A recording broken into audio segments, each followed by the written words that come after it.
Good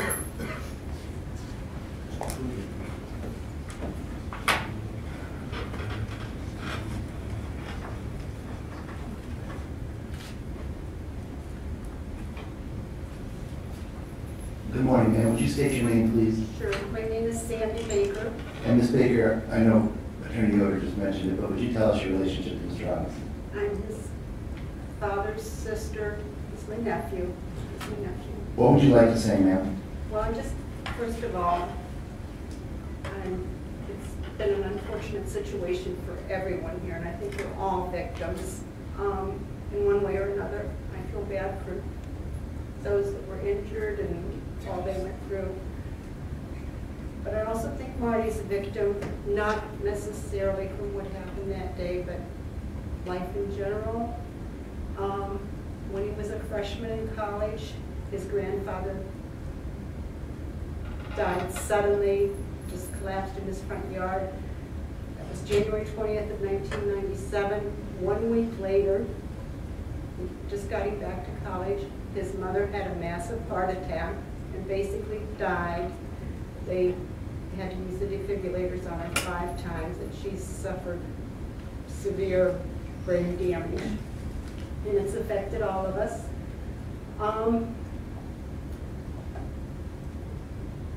Two of my kids had to go to Defiance and Denison and bring the 2 boys home for that when their mother was so sick.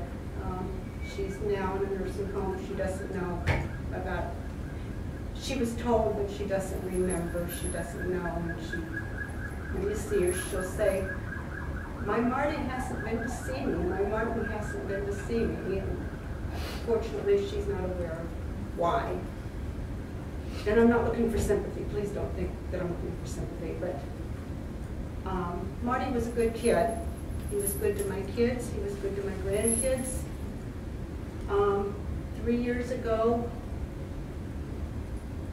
in May, my mother died.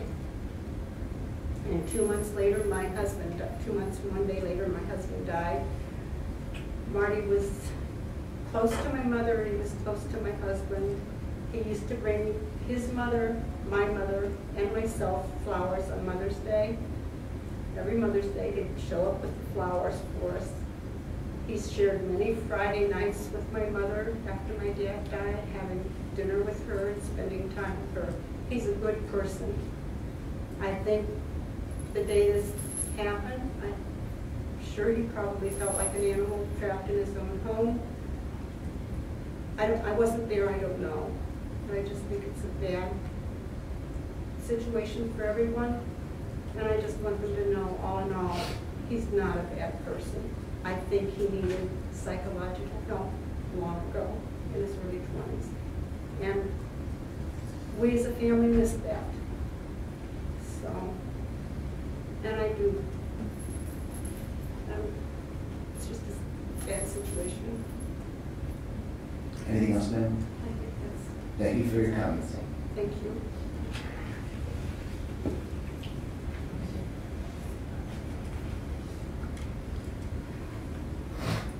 Attorney Yoder. Thank you, Your Honor. I made a closing argument with members of the jury last week, and during that closing argument, I talked about the tragedy of this event, the tragedy for the Potassic family, those other officers who were there, but also tragedy for the Robinson family. And I think the Robinson family, they feel that they have not done what's necessary in order to give Martin the help that he needs, and they put that responsibility on their shoulders. And now he's sitting here facing a significant sentence in a life that they never had anticipated or expected of him. I look around this room, Your Honor, may I approach as well? Right. I look around this room, and I'm going to show you, it's something that we looked at privately that was never given to the jury, but it's a photograph of Martin many years ago. And he's standing next to his grandma, and he's dressed in a uniform. It's a corrections officer uniform. And I look at that picture, Marty being clean shaved, a tight haircut. He was a captain in the corrections department. and I look at these other men and women who surrounded us throughout this entire case, these deputies who have been watching Martin, who look similar to what he looked like at that time. And I think to myself, but for that incident that took place in 2009 that caused him to spiral down this dark path, causing him to have the PTSD that he did, causing him to have the traumatic brain injury, that he would be one of these officers standing next to me and not sitting wearing shackles and stripes. Martin does have problems. I don't think anybody would dispute that. Those issues perhaps arose before 2009, maybe went undiagnosed, but in 2009 they became exacerbated, and as a result he was under the constant care and supervision of psychologists that he sought out, that he attempted to go see to try to get help for his PTSD. The PTSD consumed his life, and none of us who have never had PTSD can't understand the significant consequences and the impact that it can have on a person's life.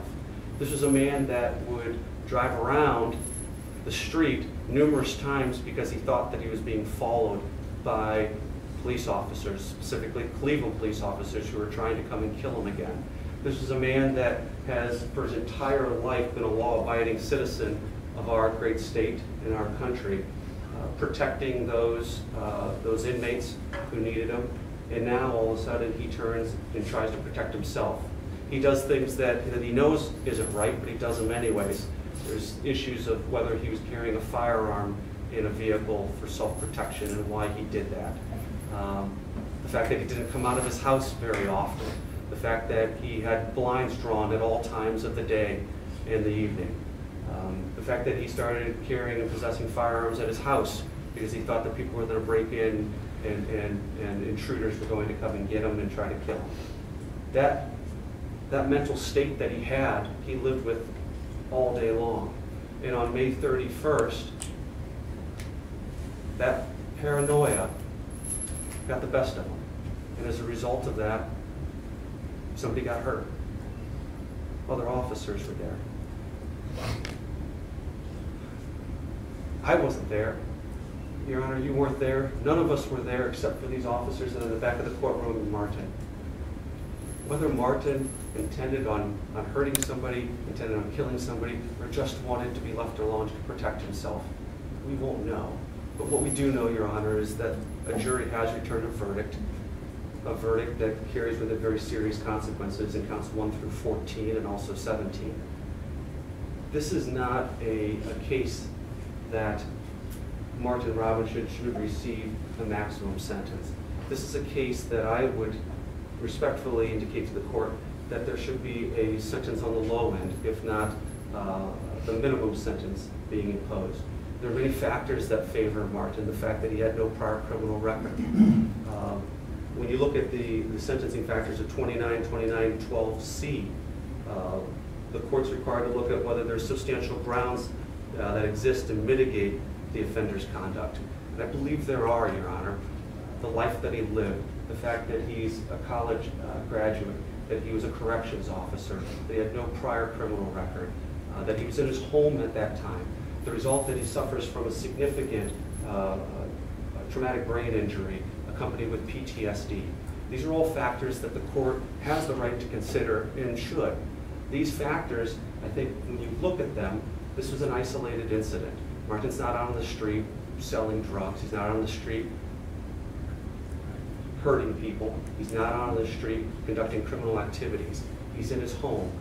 And if the court believes everything the jury did, if the court believes that he's guilty and that he did do these things intentionally, the court also has to understand that he was in his home at that time. That he was in his home, he shot his firearms, and he was trying to protect himself. Now, with that being said, one of the other things that the court is required to look at and hopefully accomplish is not sentencing in a disparate way. I've had an opportunity to do some research over the weekend, and I will tell you, Judge Cook, that I've seen some of your sentences, and I find them to be very fair and be very consistent. You are a judge who is very thoughtful, and when you sentence an individual, you tell them why you're sentencing them. I looked at the Adam Ortiz sentence, and you indicated, this was a quote from you, there's no metric of justice, fairness, proportionality, or reasonableness to send a man to prison for 9 years for a single minor violation. I understand the Ortiz sentence is completely different than what Mr. Robinson is sentencing, but I found those words to be thoughtful. I found them to be important when it comes to having a sentence that's not disparate to what another individual charged with these same offenses. Police officers have a difficult job. We know that. We know that they're out there and they take on risks. A man has been injured and a man almost lost his life, but it's a man, not a police officer, but a man. And that's how the court should sentence. The fact that there's an individual who didn't die, Mr. Robinson charged with an attempted aggravated murder of this individual, and that no one else was hurt in this situation. Your Honor, I think with the significant amount of times that he was hurt, Mr. Robinson was shot 3 times as well. But I think with the significant amount of counts that this jury returned a verdict on, 15 total, the court has a significant amount of time that it would pose. Just on the 2 specs alone, Mr. Robinson's looking at 14 years. The F1s carry with them a minimum sentence of 3 years as well, which I believe is what the state has elected for him to be sentenced on. Your Honor, I would ask that the court truly consider the circumstances of Mr. Robinson, the mental state that he was in at that time, and sentence Mr. Robinson to the minimum sentence in this case. Thank you. Thank you, Attorney Yoder. Mr. Robinson, this is your opportunity to address the court, to say anything in mitigation, to say anything to the victims or their families, or to say anything that you believe you'd like me to consider, sir. Is there anything you'd like to say? Yes. Okay. I'd like it to be known that I maintain my innocence, even though I was found guilty.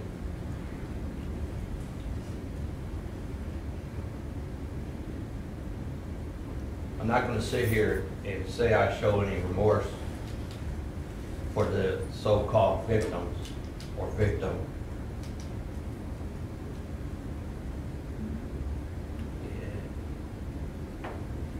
If someone came to his house and did what he did, I'm sure he would feel just like I do.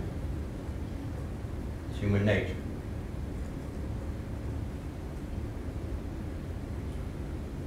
I've lived all my life according to the laws of this fine county, of this fine state, of the United States of America. I've done my best to follow the laws, uphold the laws, and now I'm being judged on one sole incident.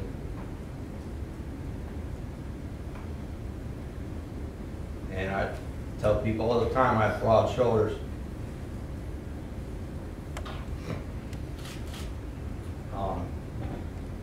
This justice system has failed me, and I've watched it fail others over the years. It was recommended to me that I remain silent and don't speak too much. You don't want to incriminate yourself, but I have a lot to say. I was warned not to upset Judge D. Chris Cook because he might give me a harsher sentence. I asked that the court give me the sentence that's just. Don't show me any lenience. Don't be any harsher.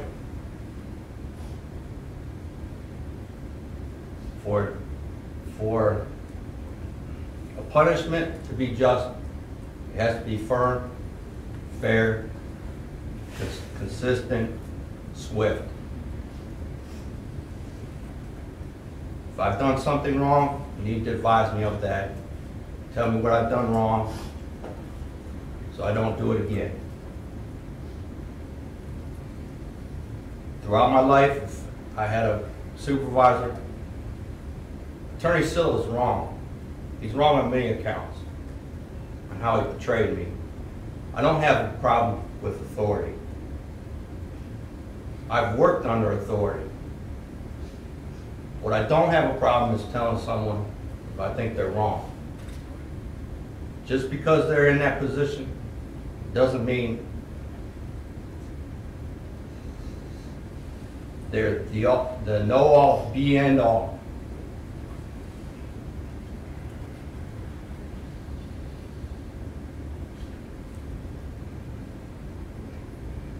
Nothing further, Your Honor. Thank you, Mr. Robinson. I have a few brief observations, and then I'll get to the formality of actually sentencing you. First of all, I do agree with Attorney Yoder. To some extent, this has been a tragedy for everybody, but certainly the Potasek family and the officers involved.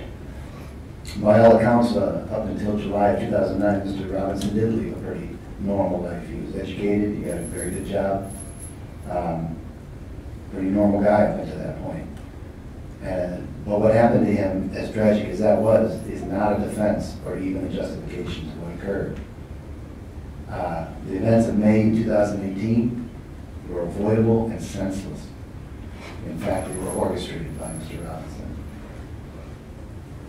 Your conduct that day changed many people's lives, almost killed a police officer doing nothing other than his job. And as Prosecutor Silva noted in his closing statement, how ironic that a law enforcement officer with a decent career, injured by other law enforcement officers, would flip the table and put himself in the same position.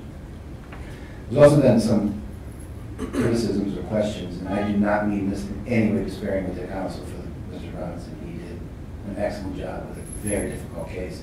But there's been some criticisms or at least questioning of police action. I think the exact opposite occurred. I think the officers in this case showed tremendous patience over the hours they waited and the efforts they made to see that this ended peacefully. They showed tremendous restraint even after being shot, and only fired to protect themselves and to protect the fallen officers, or officers who were trapped. In fact, there was 2 officers who had clean shots at Mr. Robinson throughout the evening. Officer Costanza saw him in the window, but he didn't fire. And Officer Cross saw him when he came out of the backyard and before he went back in, and again, did not shoot. And most importantly, that night, we saw tremendous bravery by Officer Barrington and Firefighter Rowe. They put themselves in danger, mortal danger, harm's way, to save and help Officer Potasek. Those 2 men are heroes, and they should be recognized today. My job is to protect the public, and as Attorney Yoder properly indicates, there are many factors that the court has to consider when sentencing a felon convicted of any crime, but particularly crimes of this nature. But the number 1 job I have is to protect this community. And given all that transpired on May 31st, 2018, and the fact that the defendant has not shown remorse or accepted responsibility, though he does have no criminal record and serious mitigating factors, as he pointed out and Mr. Yoder points out, neither a fully maximum sentence of over 100 years nor a minimum sentence is appropriate. But a substantial and significant sentence is. This court has reviewed the sentencing factors, considered all the statements of the parties, considered the overriding purposes and principles of felony sentencing pursuant to 292911, considered the seriousness and recidivism factors relevant to the offense and the offender, and the need for deterrence, incapacitation, rehabilitation, and restitution. This is a judgment of this court. Sentence of law that prison sentence is consistent with the purposes and principles of felony sentencing. The defendant is not amenable to a community control sanction due to the seriousness of the defendant's conduct, its impact on the victim, and the victim's family. A prison sentence is reasonably necessary to deter the offender in order to protect the public from future crime. And a prison sentence will not place an unnecessary burden on government resources.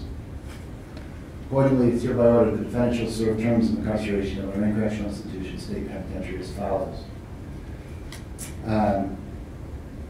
Bear with me, this is somewhat complex. Counts 1, 2, and 4 merge. The state is elected on count 3, so there will be no sentence on those counts except for count 3. On count 3, the state is electing on firearm specification 1, correct? Yes, Your Honor. There will be a 7-year sentence on firearm specification 1, followed by the maximum penalty possible for the attempted murder, aggravated murder charge, I'm sorry, for the felonious assault charge of 11 years, for a total of 18 years on count 1. Counts 5 and 6 are also allied, and count 6 will merge. The sentence on count 5, attempted murder, Officer Ortiz. The state is electing on firearm specification 1 once again. Yes, Your Honor. 7-year sentence will be imposed, and a 5-year sentence will be imposed in that case for a 12-year sentence. Counts 1 and 2 will have 30-year sentences. Counts 7 and 8, Officer Behrens. The state is electing on count 7 and firearm specification 1. There will be a 7-year firearm specification, but it will be run concurrent. However, there will be a 5-year sentence for Officer Behrens' count of attempted murder run consecutive. Counts 9 and 10, Officer Golick, attempted murder. The state is elected on count 9 and firearm specification 1. Firearm specification 7 years. That will run concurrent to the other firearm specifications. There will be a 5-year sentence on count 9, aggravated murder, consecutive. Counts 10 and 11, count 10 merges to count 11. I'm sorry, counts 11 and 12. Count 12 merges to count 11. The state is electing on count 11. Officer Castanis, a 7-year firearm specification which will merge, 5 years consecutive for that attempted murder. Counts 13 and 14 deal with Officer Bailey, attempted murder. The state is electing on count 13, count 14 merges. There'll be a 7-year attempt specification that is concurrent, 5 years consecutive on Officer Bailey for that attempted murder. The defendant was found not guilty on counts 15 and 16. Count 17, felonious assault, Officer Hume, 7-year firearm specification, count 1, which will run concurrent to the other specifications, count 17, felonious assault, 5 years consecutive with Officer Hume. Counts 18, 19, and 20 were not guilty. Count 21, inducing panic is a misdemeanor, 6 months Lorraine County Jail. That will run concurrent as a matter of law. Accordingly, the sentences are 2 7-year firearm specifications that run consecutive to each other for 14 years, followed by count 3, 11 years of maximum sentence regarding Officer Potassik's charge for 25 years, and then the remaining firearm specifications are all concurrent, and the remaining 6 5-year sentences for 30 years will all be run consecutive for a total of 55 years. 11 years regarding Officer Potassik's count 3 is also a mandatory sentence. In imposing consecutive sentences, this court finds that consecutive sentences are necessary to protect the public, punish the offender, and are not disproportionate. The court further finds that the crimes were committed while awaiting trial, sentencing, under sanction or under post-release control, that 2 or more multiple offenses combined as a single course of conduct, and the harm was so great and unusual that a single term does not adequately reflect the seriousness of the conduct. It is further ordered the defendant be granted any credit for a day spent in custody on this case, as well as any transportation days awaiting transportation to the Lorraine Correctional Institution, and any earned credits he may be entitled to. Mr. Robinson is advised not to ingest or be injected with any drug abuses. He'll be required to submit to random scheduled drug testing in the institution. Because he's been sentenced to prison, I have to remind you of post-release control. Post-release control in your case is mandatory for a period of 5 years, Mr. Robinson. If you are placed on post-release control and you violate the terms of post-release control, the Ohio Adult Parole Authority is authorized to return you to prison for 9 months for each violation, up to a maximum of 50% of the state prison term for all violations. If you're convicted of a felony on post-release control, in addition to being punished for the new offense, the court can terminate the term of post-release control and impose a prison term for the post-release control violation. If the court imposes a prison term for a post-release control violation and a prison term for a new felony, those sentences must be served consecutively to each other. Now, before we get to the restitution issue, Mr. Robinson, you have a right to appeal this matter. If you're unable to pay the cost of an appeal, you have a right to appeal without payment. If you're unable to obtain counsel for appeal, counsel will be appointed without cost. And if you're unable to pay the cost of documents, those documents will be provided without cost. You have a right to have an appeal timely filed on your behalf. I do want to be clear though, Mr. Robinson, if you indicate at some point that you want me to appoint a lawyer for me and that you're indigent and cannot afford an attorney, you are going to fill out a financial affidavit form that I will scrutinize to see that you're available or to see that you're eligible. And if you are, an attorney will be appointed for you. If you're not eligible or you fail to fill out a financial affidavit similar to what we went through previously, I will not appoint an attorney for you. Attorney Yoder, it's my understanding you have agreed, you're not sure if you're going to handle the appeal, but you've agreed to make sure a notice of appeal is filed for Mr. Robinson. Yes, Your Honor, I'll make sure that notice gets filed properly. Good, and then let me know if I need to be involved further relative to any council issues. Yes, sir. All right, at this time, the state of Ohio, I'm going to ask you to briefly proceed on the issue of restitution so that we can have that addressed at the same time, so that all matters are preserved for appeal and dealt with today. Call Detective Writing to the stand. Your Honor. Officer, if you come on up.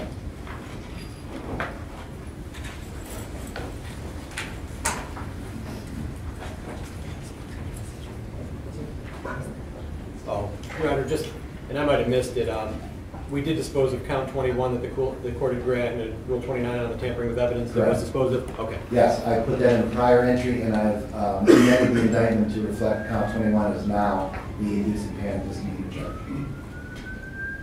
You solemnly swear or affirm that your testimony will be the truth, the whole truth, and nothing but the truth, and any pain and penalty of perjury.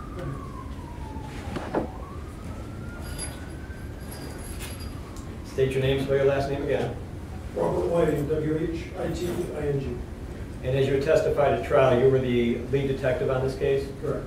As a part of your duties, did you investigate and receive the information on the amount of money that was an economic harm to the different agencies based upon the money that they had to put out because of Mr. Robinson's actions? I did.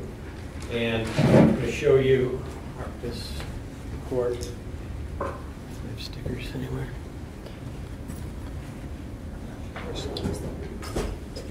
I can write it as.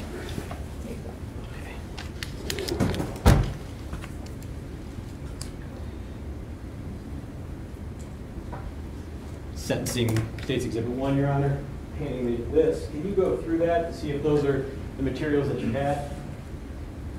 Yes, sir, with a few additions. Okay. And can you go through the different agencies and the amount of money that it goes with each one of them? Lorraine County Drug Task Force, they reported a financial loss of $2,308.04. The Lorraine County Sheriff's Department advised that they had a financial loss of $1,991.07. The North Ridgeville Police Department had a financial loss of $2,118.65. The Avon Lake Fire Department had a financial loss of $963.92. United States Marshal Service had a financial loss of $3,840. The Lorraine Police Department had a financial loss of $4,994.21. The Elyria Police Department had a financial loss of $25,537.96. And what was that directly responsible for? I mean, was it Well, for we were everything or in just charge of the overtime? investigation, and now strictly the overtime. Okay. Go on. Romanian Police Department had two separate reports of loss, $1,305.33 and then $419.57. Sheffield Lake also reported two losses in there for patrolmen, $183.56 and $91.58. And then the cost of board at Mr. Robinson's house came out to $949. The total loss for these departments was $44,702.89. Okay, and that has the accompanying paperwork on what States Exhibit 1 as well? Correct. Your Honor, with that, I would also ask the court to take judicial notice of the definition of economic harm as is contained in 291731, the statute we're talking about, which includes all costs incurred by the state or any political subdivision as a result of or in making any response to criminal conduct that constitute a violation of this section, which is inducing panic. Thank you. Very well. Turning it over, any questions to that? Yes, please.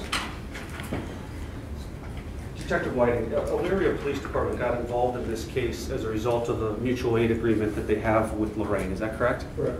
And you were the detective assigned that task of investigating this particular situation that occurred on May 31st. Correct. Did you have a supervisor that you answered to, sergeant, lieutenant, captain? Correct. Each. Okay. When you were investigating this case, did you have to get approval from either of those individuals in regards to whether you had permission to work overtime? Of course. Did they grant you that permission? Yes. Why was that a requirement for you that you had to work overtime in regards to this case? because it was a large amount of work that had to be done, short amount of time. Well, it occurred on May 31st, 2018. Mr. Robinson wasn't indicted or brought to this facility for many, many months thereafter. Is that correct? Correct. All right. Do you have any idea how many months you had to investigate it before an indictment was even filed? As soon as I got done investigating it, that's when we came to the prosecutor's office and started presenting the case. Okay. You had other detectives that helped you work the case. Correct. How many total? During the investigation, pretty much every one of them had to be in some capacity. How many would that be? We've got 9, I believe. Now, it's your job to investigate alleged crimes that took place, correct? Correct. Nobody else can do that, right? Average citizens, John Does, they can't do that. It has to be from a law enforcement agency. Correct. And your job, you're an employee of the Elyria Police Department, correct? Correct. Do you work 40 hours a week? Yes. Okay. Were there other outside agencies that also assisted in the investigation? Yes. And were you the person who controlled what they did as well? No. All right. Who was the one who controlled that? Whoever their immediate supervisor was. May I see that exhibit real quick? Sure.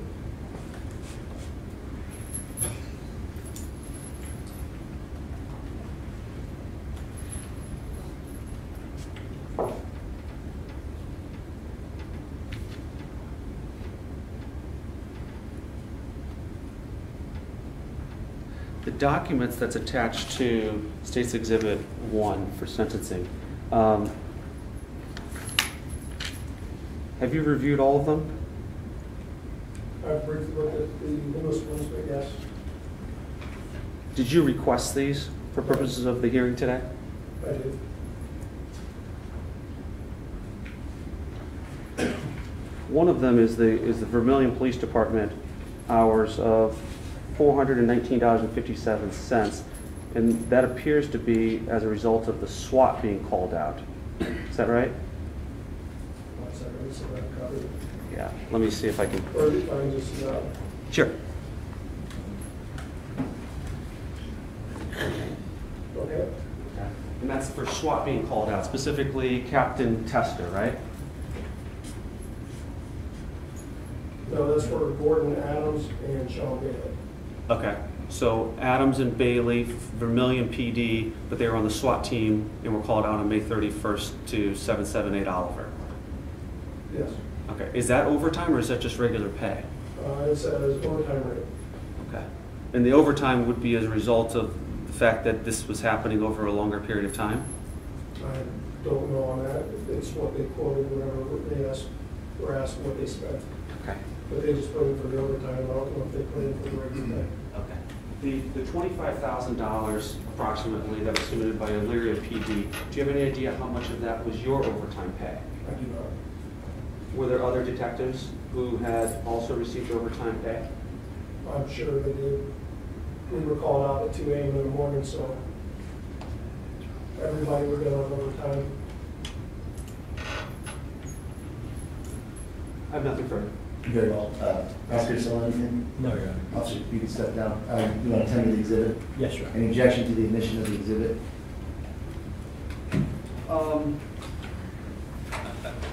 I'd object, Your Honor. Hearsay grounds.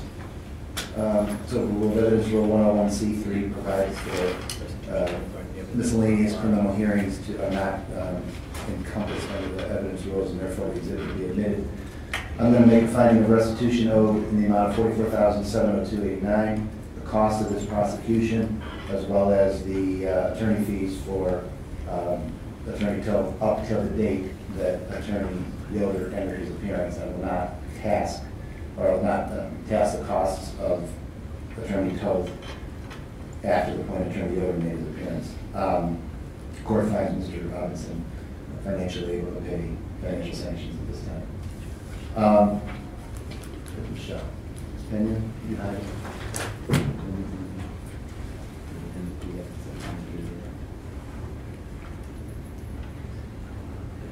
Prosecutor Sell, Prosecutor Tesori, anything further? No, Your Honor. Judge, just want to make sure the record, to have a clear record, the defense is objecting to that restitution order. I understood. Thank you. Okay, I just wasn't sure whether that was indicated. Your objections are noted. Thank you. If there's nothing further, at this time, I will remand Mr. Robinson to Lorraine County Jail for transportation to LCI. Oh, I'm sorry. One other thing, Your Honor. Actually, in speaking to law enforcement, we have a significant amount of weapons and materials that are still in.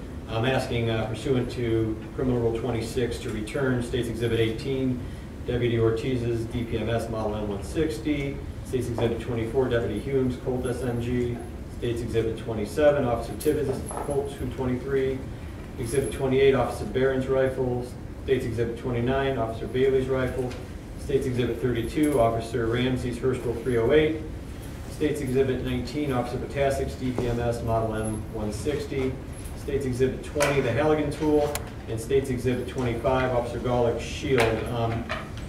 That criminal rule allows us to put in photographs to substitute instead of the actual objects, which we would have done prior to return. I have prepared an entry granting that. I don't know how defense feels or.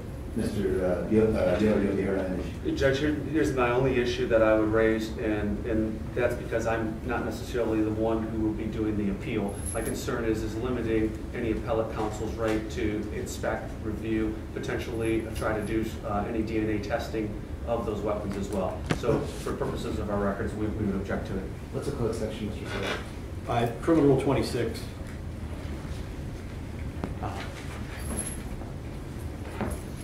And I think the one gun that would really apply to is Officer Potasik's, is that was one which I would have had swabbed and as well as photographed, and we do realize I think BCI already did process it. But and I can't.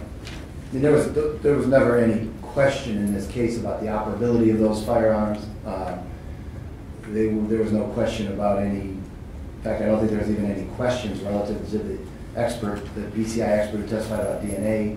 So I don't know that the evidentiary value of those weapons or the shield would prejudice the defendant by not letting them go back to law enforcement. So over the objection of the defendant, I'll sign the entry. The law enforcement can make arrangements to get the weapons and the shield back.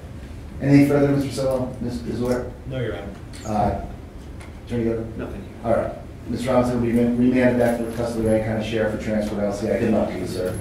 All rise.